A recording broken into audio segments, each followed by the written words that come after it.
Fala, agroprotagonistas! Quinta-feira é dia de Agrocompartilha. Aqui quem vos fala é Leonardo Castro, fundador do Geração de Valor no Agro e host aqui do AgroPro, o podcast do agroprotagonista exponencial. Aproveite para seguir o podcast aqui no Spotify e siga também a nossa página no Instagram, Geração de Valor no Agro.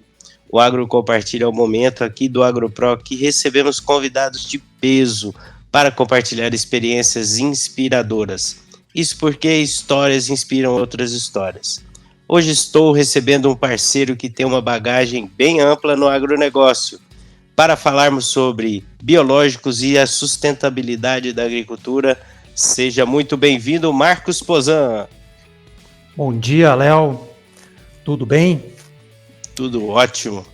Então, tá bom, Léo. Bom, em primeiro lugar, bom dia, muito obrigado pelo convite, parabéns aí pela sua iniciativa no AgroPro. E vamos lá, vamos bater um papo aí para falar desses temas aí são bastante importantes aí, ganham um peso cada vez mais no nosso meio aí, né, na agricultura, tá ok? Maravilha, Pozan. E para nós é uma honra ter você aqui com a gente. E para a gente iniciar então aqui, eu gostaria que você se apresentasse aqui para os agroprotagonistas que nos ouvem. Ok, vamos lá então. Bom, eu sou Marcos Pozan, engenheiro agrônomo, eu tenho um pouco mais aí de 30 anos de experiência, né, na área, sempre trabalhando dentro do agronegócio. Trabalhei muito com área técnica, com extensão, depois fui trabalhar com desenvolvimento de mercado, segurança de produtos, passei para a área comercial e a minha última experiência tem sido aí no setor de biológicos, né? Atualmente eu tenho uma empresa, mpz.agro, eu tenho trabalhado com certificação, os sistemas de certificação, Global Gap, Rainforest, produção orgânica, no sentido aí de trazer conhecimento e prestar consultoria para esse setor aí tão maravilhoso que é nosso agronegócio, né, Léo? Então, basicamente é isso aí, depois ao longo da nossa fala aqui eu introduzo mais alguma coisa. Maravilha, Pozan. E assim, 30 anos de bagagem, meus amigos que nos ouvem, vamos aproveitar esse episódio aqui, que temos muito conteúdo de alto valor aqui para compartilhar com vocês. Pozan, então para a gente iniciar de fato aqui, essa temática biológicos e a sustentabilidade da agricultura é um tema de extrema relevância que está em alta dentro do agronegócio, né, dentro dessas novas agendas, esses novos conceitos que na verdade não são tão novos, né? Convenhamos que não são tão novos, mas que agora está ganhando escala, ganhando mais aceitação dentro do mercado. Mas de antemão, o tema sustentabilidade na agricultura. Eu sou uma pessoa que eu defendo bastante o agronegócio, mas que a questão da comunicação no agro fica, às vezes, muito falha. Eu falo comunicação fora do agronegócio. Uhum. Então, eu acho que assim, o que você pode trazer para nós em relação a essa sustentabilidade na agricultura? Como vem evoluindo, como estamos hoje? Faz um panorama para nós aí, por gentileza. Pois não. Bom, vamos lá, Léo. Falando em desenvolvimento sustentável, sustentabilidade, na verdade é um conceito bem simples, né? A definição assim, que eu daria é um desenvolvimento capaz de suprir as necessidades da nossa geração, da geração atual, sem comprometer a capacidade de atender às necessidades das gerações futuras, né? Dos nossos filhos, netos e sucessores. Tá? Então, assim, parece simples, né? Mas é um conceito, vamos dizer assim, que vem ganhando força, Léo.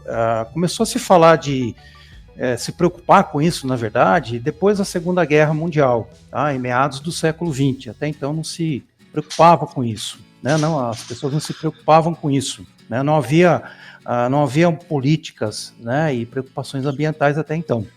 A partir da metade do século XX, né, a primeira iniciativa, Léo, foi tomada pela ONU, né, a Organização das Nações Unidas, que a gente vê muito falar aí na televisão, a conferência da ONU, né, nossos presidentes indo lá sempre discursarem, mas a primeira iniciativa foi na década de 70, em Estocolmo, na Suécia, uma conferência internacional sobre o meio ambiente. Esse foi, vamos dizer assim, o pontapé inicial nessas discussões sobre sustentabilidade. Né? A partir daí, essa reunião começou a ganhar importância. Depois de algum tempo, em 1987, surgiu o Programa Nacional das Nações Unidas para o Meio Ambiente. Talvez esse tenha sido o segundo fato mais importante, um documento, e aí que foi criado realmente o termo sustentabilidade. Foi feito um relatório que se chamava Nosso Futuro Comum, e aí se formalizou o conceito de desenvolvimento sustentável. Então, se você for ver, 87 não faz tanto tempo, né? Foi o ano que eu saí da faculdade, só para fazer uma comparação, né? 30 e poucos anos atrás. E foi a partir daí que se começou a falar de desenvolvimento sustentável, Léo. Aí, vamos para 92, estou fazendo uma série histórica, tá? Para você entender e os nossos ouvintes, né? Ocorreu a segunda Conferência Internacional do Meio Ambiente, a Rio 92, tá? Foi feita aqui no Brasil, a Eco 92, né? Que foi muito falado. E a partir daí foram agendados encontros a cada 10 anos para tratar de assuntos específicos. Por exemplo, né, o Protocolo de Montreal, em 87, proteção da camada de ozônio. Naquela época, a gente, então, não se preocupava com a camada de ozônio. Começou-se a medir isso aí, o que estava acontecendo com a camada de ozônio, que é um filtro, né, natural que a gente tem na atmosfera, que filtra a luz solar. Depois, o Protocolo de Kyoto, sobre emissão de gases de efeito estufa. Tá? Então, vai vendo que vamos trazendo aí para coisas que nos impactam diretamente na agricultura, né, na nossa vida e na agricultura. Depois, em 2015, outra conferência da ONU, né, aí em Nova York, que aí se começou a definir quais eram os objetivos de desenvolvimento sustentável, né, as ODS, chamada ODS, Objetivo de Desenvolvimento Sustentável. E aí se criou, Léo, a Agenda 2030, né, que é o próximo tema nosso aqui, que é uma coisa que a gente vai ouvir falar cada vez mais. Mas eu queria abrir um parênteses aqui, Léo, para falar o seguinte: antes de tudo isso, né, voltando lá para a década de 70, a gente sempre pensou, o ser humano na Terra, né, com o conceito de abundância. A gente sempre tinha tudo muito abundante, né? Água, floresta, não havia tanta poluição e assim por diante. A partir daí, se começou a pensar no quê? Na escassez. Ou seja, se a gente não cuidar disso aqui, vai faltar água, o ar pode ficar poluído, as florestas, se nós devastarmos as florestas, olha o impacto que tem aí uma floresta amazônica, né, em toda essa questão aí de clima. Então a gente vai trazendo a questão da sustentabilidade para o nosso negócio. Que é a agricultura, né, o agronegócio. Então, assim, são duas coisas que separam, né, de termos muitos recursos, não pensarmos no futuro para agora, os recursos acabam, eles podem acabar, pode faltar água, e assim por diante. Tá? E linkado diretamente com a questão da produção de alimentos. Tá? Então, acho que isso foi um breve histórico para a gente entrar um pouco mais aí nessa agenda de 2030, que a gente, como eu digo, vai ouvir falar cada vez mais, porque tem a ver diretamente com a nossa atividade aqui com o agricultor, que são as pessoas que a gente se relaciona diretamente, Léo. Maravilha. E você contando essa timeline aí do desenvolvimento sustentável, né? Uhum. Eu me lembrei de quando eu estava na graduação. Isso foi 2009. Eu organizei um evento lá na universidade que foi bastante provocativo, assim, dentro da comunidade acadêmica ali, que foi uma agenda focada no desenvolvimento sustentável, né? E que era a provocação?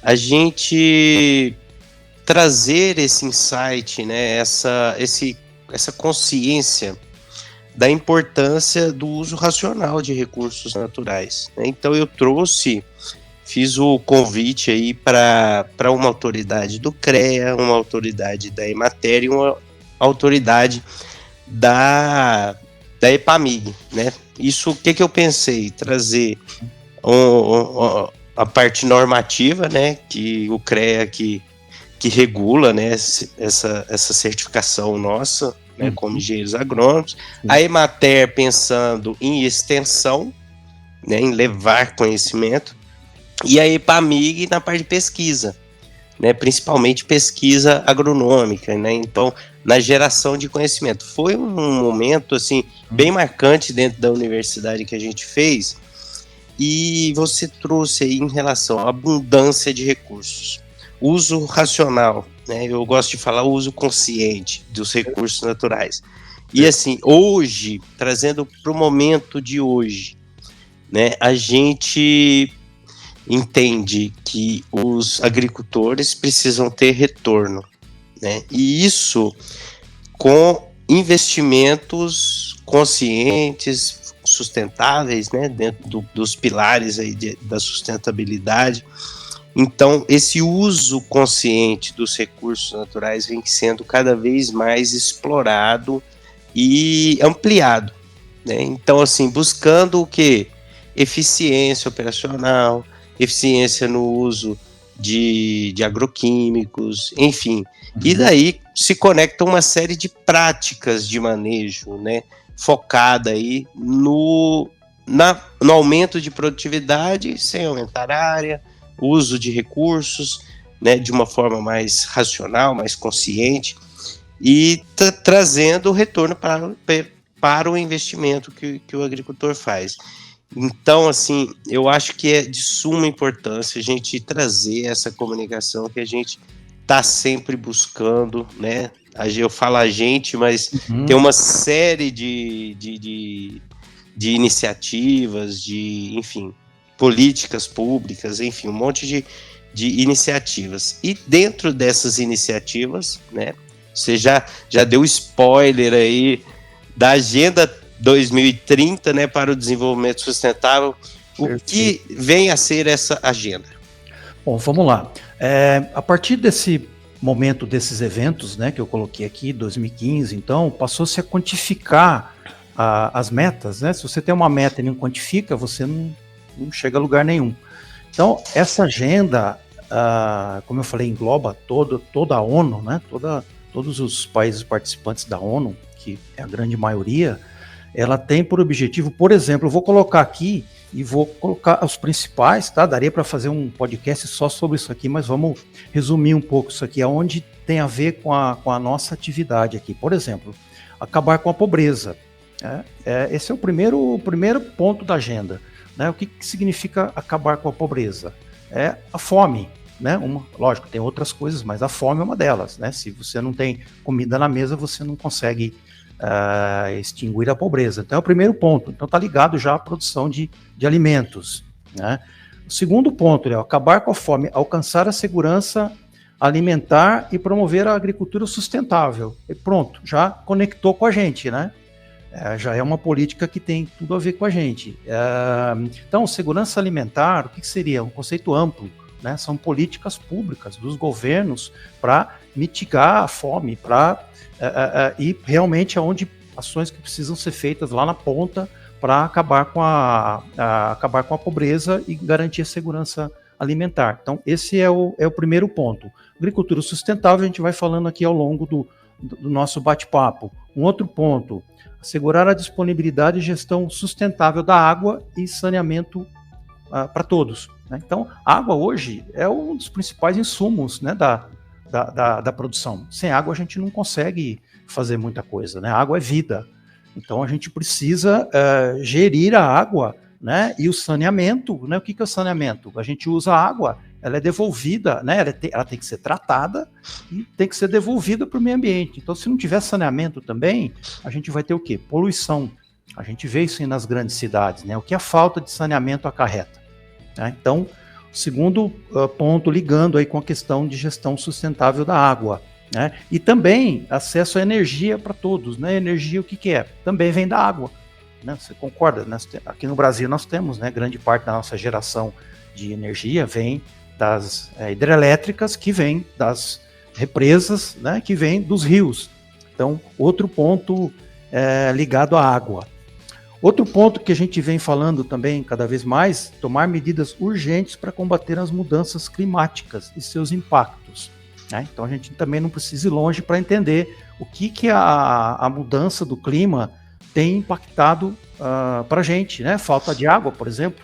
Esse ano tem uma grande quebra na produção de citros, porque o ano passado houveram veranicos, falta d'água, muito calor, impactou diretamente a produção de laranja que a gente vai ter nessa safra aqui, com todas as consequências aí que a gente tem visto, né? Então, entende como vai amarrando as coisas, né? Conservação e uso sustentável dos oceanos, outra coisa importante. Proteger, recuperar e promover o uso sustentável dos ecossistemas. Aí já entra, não é só água, né? São os ecossistemas, né? As florestas.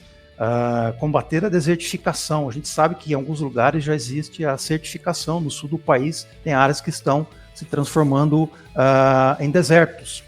Então, assim, tudo vai levando a gente ter que fazer um manejo sustentável. Então, esses são os principais pontos, Léo, tá? Depois tem outras coisas que falam aí de, enfim, sociedades pacíficas, inclusão, aí são outros temas também tão importantes quantos, né? Mas o importante aqui, Léo, é que começou a se colocar metas, né? Então, nós temos que frear o avanço da temperatura, por exemplo. Temos que reduzir a temperatura, né? Reduzir a emissão de gases poluentes. Então já tem países, por exemplo, o Reino Unido já anunciou que até 2030 eles vão parar de fazer carros movidos a combustíveis fósseis, né? Que causa toda essa poluição. E assim por diante. Tá? Então todos os países têm na sua agenda, o Brasil inclusive, diminuir o desmatamento, por exemplo. A gente vê cada hora aí falando desse assunto que é tão importante e a gente sabe o impacto que isso aí causa nas nossas vidas. Então a agenda 2030, Léo, basicamente é isso aqui. Eu só estou dando uma passada, né, para a gente seguir, mas a gente vai ouvir, é um tema que a gente vai ouvir falar cada vez mais. A gente está também, um outro dado importante, a gente está em cima do aquífero Guarani, por exemplo, né? Quantos bilhões de litros tem lá embaixo desse aquífero? Só que a gente já está preocupado que a gente pode estar poluindo esse aquífero, né, devido às nossas ações aqui em cima.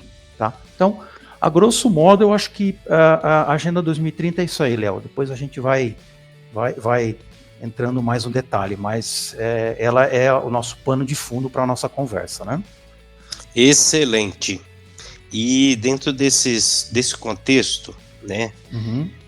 Um dos pontos que você trouxe, produção de alimentos com sustentabilidade. Então, eu gostaria da gente trazer aqui para os agroprotagonistas que nos ouvem, né? Porque a gente tem que entender esses conceitos, né? Você trouxe aí sobre o conceito de segurança alimentar e tem um outro conceito que é a segurança de alimentos.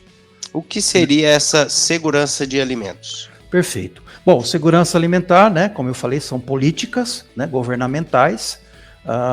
Segurança de alimentos, Léo, nada mais é do que você produzir alimentos de maneira segura, adotando uma série de práticas que evitem a contaminação dos alimentos, desde o campo até a mesa do consumidor.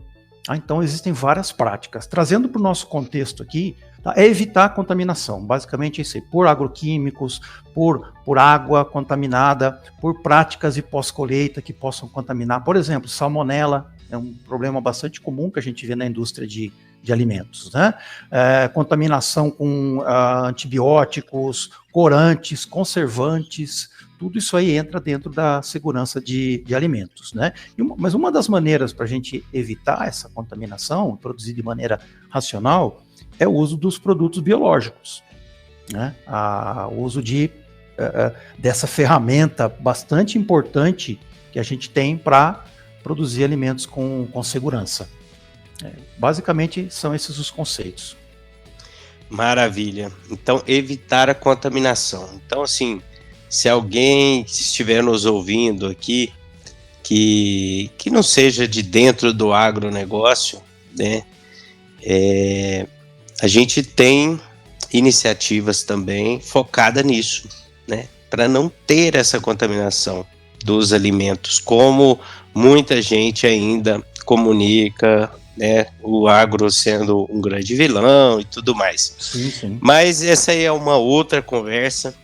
E você tocou no assunto dos biológicos, né? Então tá dentro da nossa temática aqui. Então, em relação a biológicos, né? Hoje está assim em alta, altíssima, mas essa é uma prática bem antiga, né? A criação dela é bem antiga. Então, conte-nos um pouco aí sobre a evolução, né, do uso de biológicos aí no mundo. Perfeito. Vamos lá. É um mundo bem interessante, viu, Léo? Controle biológico, né? O que é a definição de controle biológico, né? Só para a gente entrar no tema. É o controle de qualquer dano, né, que possa atingir a planta por praga, doenças, principalmente, né?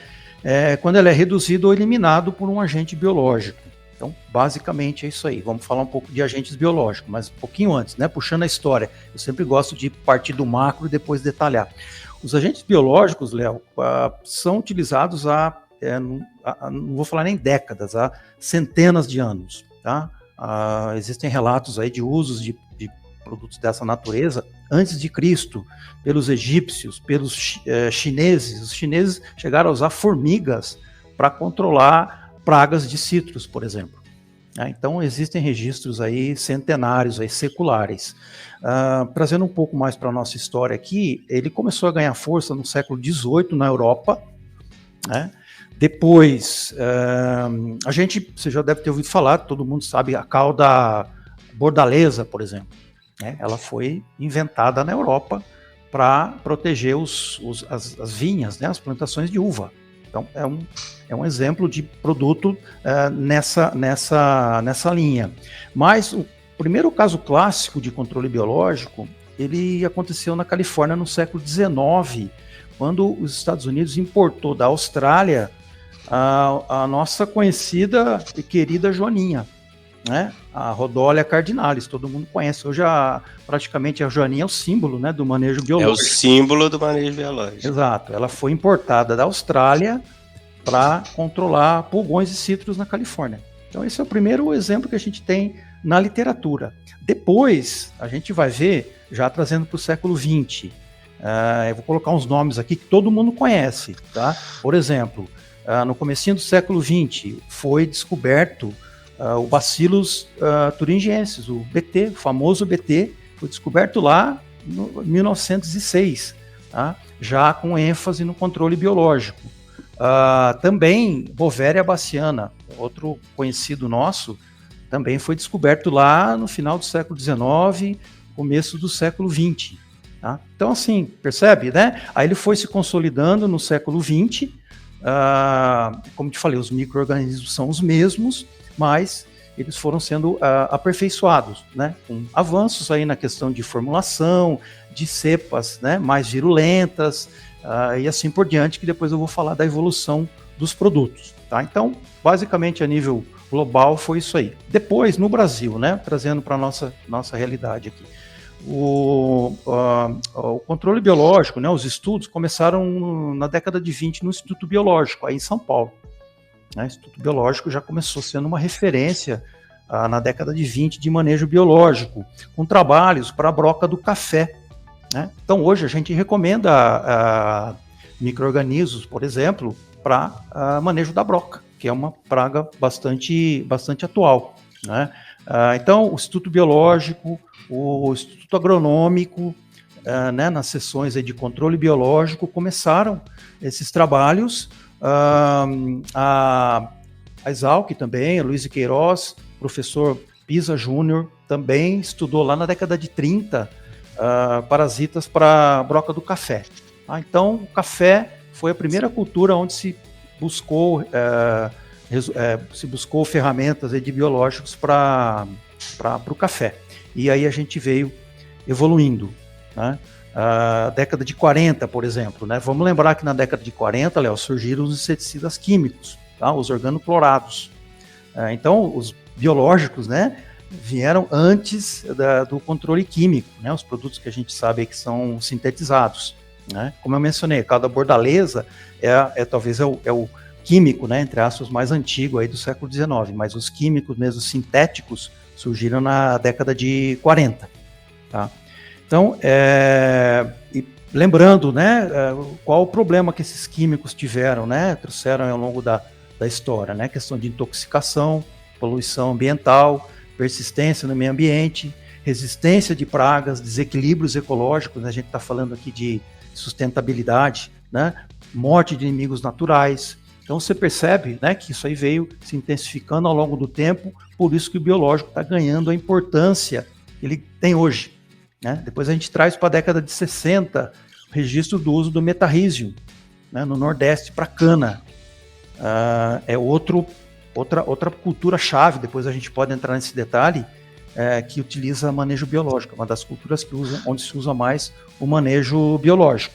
Tá? Então, a história foi evoluindo, né, para esse tipo de manejo, e hoje nós temos todos esses micro-organismos, e muitos mais, com registro e atuando aí no mercado crescente. Né? Então, acho que sobre biológico, assim, uma introdução, eu diria que é isso aí. Mas biológico, viu, Léo, não é só, né, insumos biológicos ou bioinsumos, não são só esses produtos que eu falei, tá? Biofungicidas, bionematicidas, né, que são fungos, bactérias, vírus, nematóides, usados para o controle, e os bioinseticidas também, que temos os micro-organismos, né, como eu falei aqui, a Bovéria, o metarrhizum, mas nós temos macro-organismos também.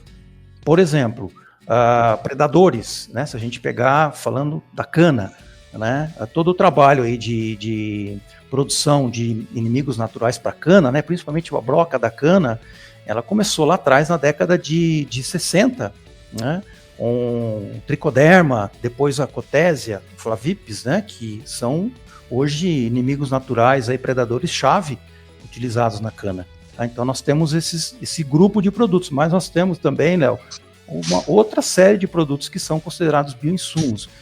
Por exemplo, metabólitos de micro-organismos, não só o micro-organismo, mas o seu metabólico também tem ação bastante interessante no manejo de doenças, por exemplo.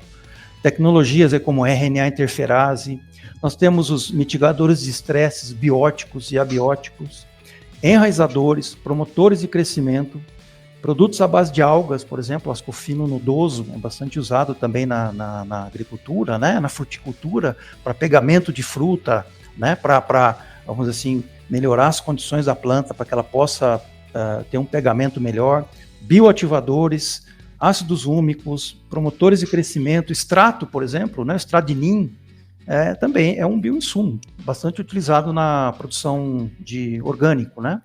Então nós temos esse rol de produtos aí. Mas vamos lá, vamos nos ater aqui a esse grupo maior aqui, que são esses biofungicidas e bioinseticidas, Léo. Assim ficou claro para você o conceito, a aplicação dos biológicos? Com certeza. E para os agroprotagonistas que nos ouvem aqui, dentro dessa história que o Pozan trouxe para nós aqui, né, uma evolução, primeiro, reconhecer o trabalho de todas as pessoas, todos os atores que estão empenhados, dedicando tempo e energia para esse processo de evolução, né, dos bioinsumos como um todo. Com certeza. E também para a turma, e principalmente os mais jovens, ter essa consciência, né, e esse conhecimento sobre essa evolução, os principais impactos, os principais marcos. Isso é muito bom para a gente ter repertório. Eu falo bastante aqui sobre ter repertório, Pozan. Sim. E entra nesse aspecto, porque assim, às vezes a gente vai lá fazer uma recomendação mas tem aquele perfil de cliente que gosta de saber das coisas, gosta de, sabe? Então a gente precisa ter repertório, né, para conversar, para levar informações. Então, assim, fantástico esse panorama que você trouxe. E, Pozan, Sim. nós temos momento atual, né, que a gente está aí numa crescente bem expressiva, né, do uso de biológicos aqui no Brasil e no mundo. Sim. Mas a gente precisa entender aí tendências e necessidades, né, pensando principalmente na qualidade, né, dos produtos. O que você pode trazer para nós aí? Bom, vamos lá. Deixa eu só situar, Léo, um pouquinho como é que está o mercado né, o mercado global. Ótimo. Para a gente entender para onde vai isso aí. E as notícias são muito boas. Olha só, né, o mercado global, a gente fala de crop, né, que inclui os biológicos também. Eu tenho os dados aqui do ano passado. Ele faturou a nível global quase 70 bilhões de dólares, né? E os biodefensivos faturou 11,7 bilhões, tá? Ou seja, representa aí em torno de 16% do total de crop. O maior mercado hoje situa, né, entre América do Norte e Europa. Lá estão os dois maiores mercados. Na América do Norte passa de 30% já a participação dos biodefensivos no mercado total de crop. Na Europa, 23%. Esse número pode ter crescido, tá, Léo? Porque é da safra do ano de 2022. América Latina e Ásia têm uma participação maior. No Brasil, ao redor de 9, 10%, na Ásia também. Tá? Então, percebe a oportunidade que nós temos aí com relação ao crescimento do mercado. Tá? Então, isso aí é muito importante. Outra coisa também, Léo, a gente, né, vem dessa cultura de químico. Qual que é a ideia hoje que a gente preconiza? O biológico ele vai ser utilizado e muitas vezes ele pode substituir o químico e muitas vezes ele vai junto com o químico. Tá? Então é o que está acontecendo. Qual que é a tendência? Né? Entrando um pouquinho na tendência aqui, avançando um pouco. O que vai acontecer? O mercado de químico não deve crescer tanto nos próximos anos, mas o mercado de biológico ele vai, vamos dizer assim, roubar, ele vai pegar uma parcela desse mercado de químico. Entendeu? Por exemplo, soja. Né? Se a gente pegar os mais de 40 milhões de hectares de soja, 30% ou um pouco mais, já a adoção na soja já passa de 30%. Então, olha que número fantástico. Na cana, né, que eu gosto de usar, que foi o grande exemplo de uso de bioinsumos, a cana já passa dos 50% da área onde se utiliza produtos bioinsumos. Né? Hoje existem empresas que produzem a Potésia, né, que é o parasita da broca, e ele já é liberado por drone. Tá? Então, olha só, uma prática milenar de controle biológico sendo já colocado em prática com a utilização de drones. Então, une o moderno ao tradicional. E outras culturas, milho, por exemplo, é outra cultura também que se utiliza bastante, tanto no milho safra quanto no safrinha, de produtos biológicos. Tá? Então, vai desde produtos para tratamento de sementes. Então, você pega uma semente hoje, por exemplo, de soja, de milho, o que tem embarcado ali é muita coisa. E hoje, inclusive produtos biológicos que são usados, por exemplo, como nematicidas. Tá? Então você percebe que o mercado vem evoluindo. Trazendo um número de mercado, vou pegar aqui uma série histórica, não precisa ir muito longe, no começo dessa década aqui, 2020, o mercado faturou 1,4 bilhões de reais com biológicos. Tá? Então, isso aí não chegava a 10% do mercado total de crop. Tá? Esse ano aqui, Léo, já passa de 4 bilhões, ou seja, triplicou de 2020 para cá. Nós estamos falando de 4 anos para cá. O mercado triplicou, tá? E para 2030, numa projeção da CropLife, né, onde existe lá uma diretoria específica para produtos biológicos, ele deve chegar a 17 bilhões de reais. Tá? Então você percebe como isso aí está evoluindo de uma maneira bastante significativa. Outra coisa importante também que a gente vai falar, você falou a questão de repertório, né? Nós somos os responsáveis pelas recomendações. E realmente tem que fazer cada vez mais parte do nosso repertório a recomendação, a preconizar o uso de biológico, porque não é o agricultor somente na cadeia que está precisando avançar nessas práticas de sustentabilidade, são os consumidores, né? Aí entra na questão que nós falamos aqui de segurança de alimentos, né? Se você usar um produto biológico, por exemplo, falando um pouco das vantagens, olha só, se você pegar aqui, quais são as vantagens, né, do uso de biológicos? Eu vou citar algumas aqui, tá? Existem muitas. Eu já falei alguma coisa lá atrás, manejo de resistência, né? Eu gosto de falar e dar exemplo, tá, Léo? Por exemplo, o psilídeo do citrus, né, a Diaphorina citri, de tanto se utilizar químico semanalmente, e as aplicações são a cada 10, 15 dias, ou às vezes até semanal, são feitas pulverizações para combater a diaforina, que é o vetor da bactéria do Green, né? Hoje nós temos uma situação que a diaforina se tornou resistente aos piretroides, aos neonicotinoides e aos organofosforados. Então você pensa, quantas ferramentas a gente tem química hoje para controlar o inseto? Daí eu falei as 3 principais. Sobrou mais uma ou 2 aí. Ou seja, o agricultor está ficando sem ferramenta para trabalhar, né? Então entra aí a questão do manejo de resistência, porque os biológicos a ação deles é multissítio. Não ataca só o sistema nervoso, por exemplo, do inseto. Ele é multissítio, né? Então, e o primeiro ponto, né, contribuição para uma agricultura sustentável, correto? Que vai de encontro aqui com a gente está falando, né? Manejo da resistência, não causam resistência, diminui a pressão sobre os químicos. A partir do momento que você tem uma ferramenta a mais, que você pode colocar até junto com o químico ou rotacionar, você tira um pouco da pressão sobre os químicos. Falando um pouco da evolução dos produtos, né? Eu mencionei que a Bovéria ou Bacillus foi descoberto lá no começo do século XX e final do século XIX, né?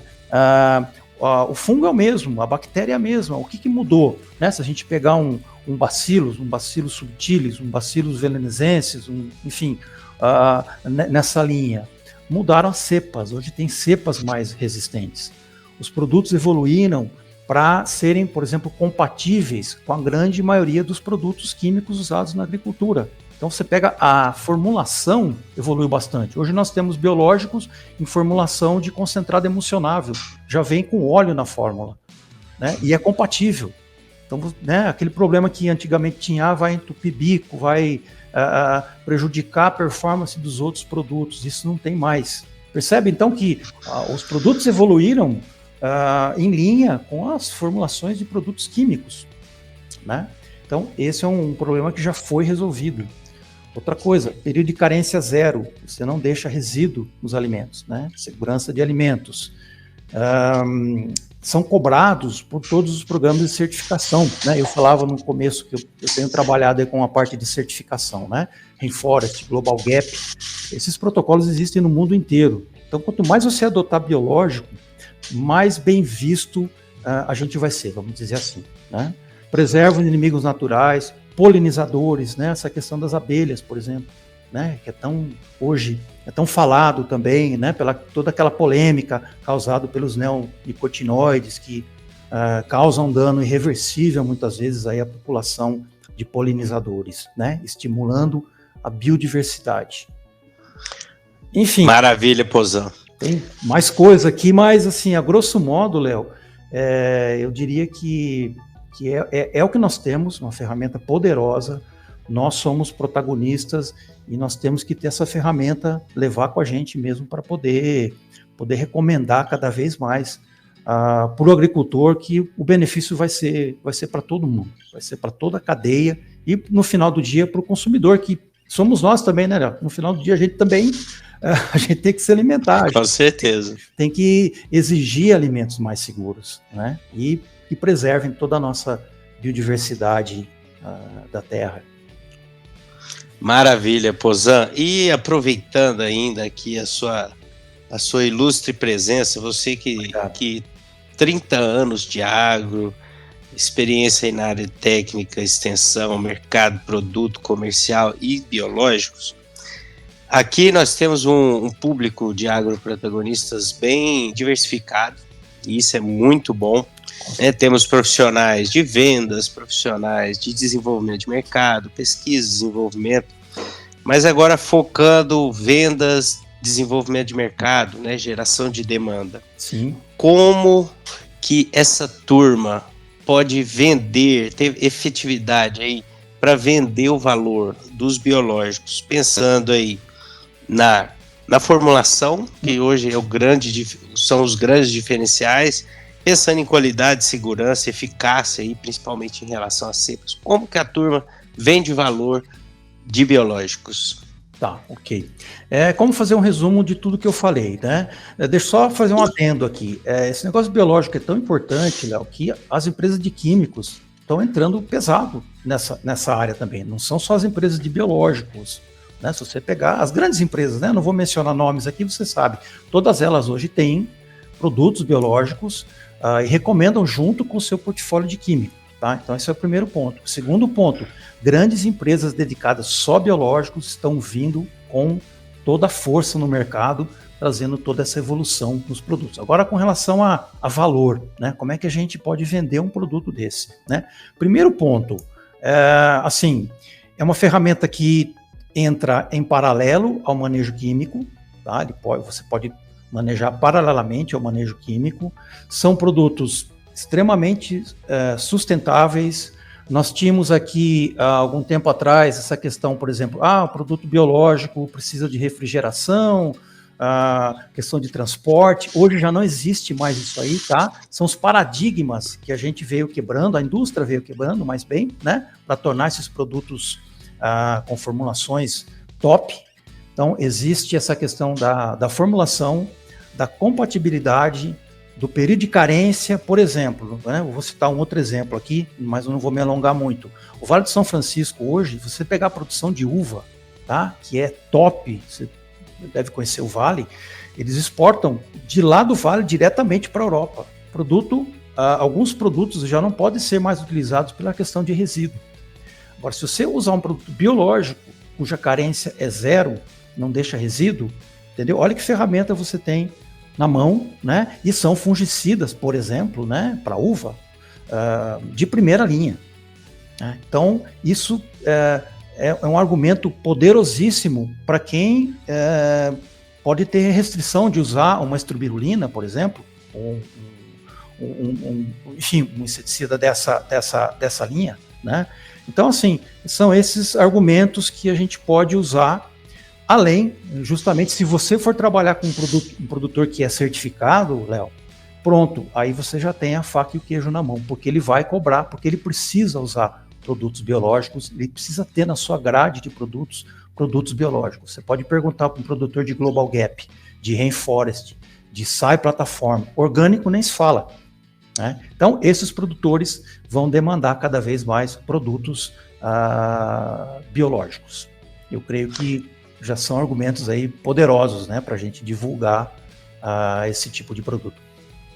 Maravilha. E isso tudo inicia conhecendo o cliente. Isso foi fantástico aí. Conhecendo o cliente, o perfil do cliente, se ele é certificado ou não.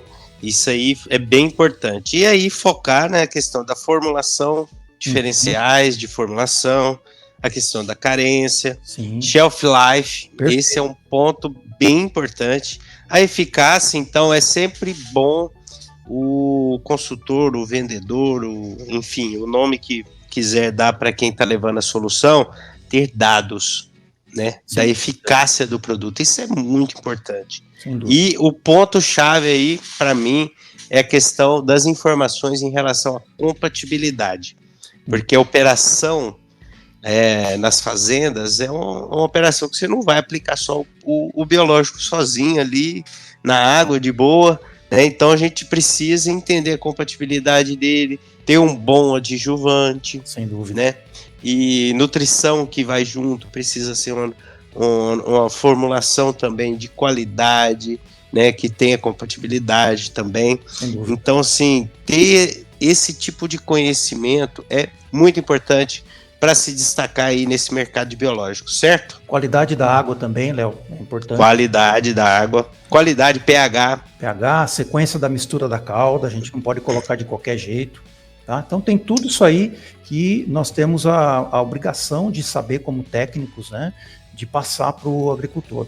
Então, assim, eu queria, quase encerrando, dizer o seguinte: o biológico não é um modismo, tá? Não é uma moda, é uma coisa que veio para ficar e a gente vai ver cada vez mais ele ganhando espaço frente à agricultura convencional, vamos dizer assim.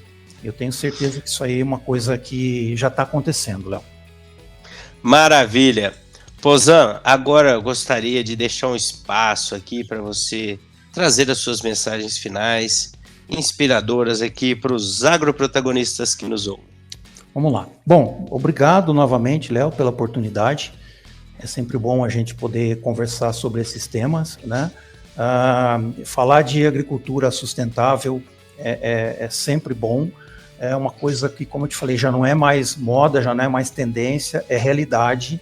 Tá? Então, assim, ressaltar o nosso papel como técnicos de passar toda essa mensagem adiante, né, com bastante conhecimento e saber que a gente tem ferramentas como essas e também sempre lembrar, né, a gente parte para uma agricultura cada vez mais auditada, rastreada, então a gente tem que prestar muita atenção nas recomendações, fazer as recomendações com responsabilidade e prezar realmente para isso.